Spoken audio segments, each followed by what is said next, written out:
Finally সমস্ত কিছু হচ্ছে জনগণের জন্য, জনগণের কল্যাণের জন্য, যাতে করে অন্ততই ব্যক্তি, যে ব্যক্তি পিছিয়ে পড়া, যে ব্যক্তি সবচেয়ে গরিব, অন্ততই পিছিয়ে পড়া ব্যক্তিকে কিভাবে সামনের সারিতে নিয়ে আসা যায়,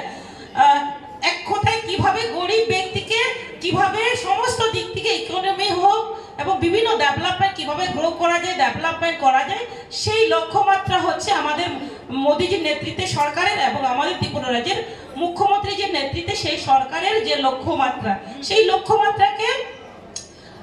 সাফল্যমণ্ডিত করার জন্য এটা একটা আজকের যে আমাদের ট্রেন স্টপেজ আমার পেচারতলা দেবে, সেটা একটা আমি মনে করি যে উন্নয়নের ক্ষেত্রে এবং আমাদের ডেভেলপমেন্টের ক্ষেত্রে এটা একটা আমাদের এক ধাপ আমরা এগোতে পেরেছি। আমরা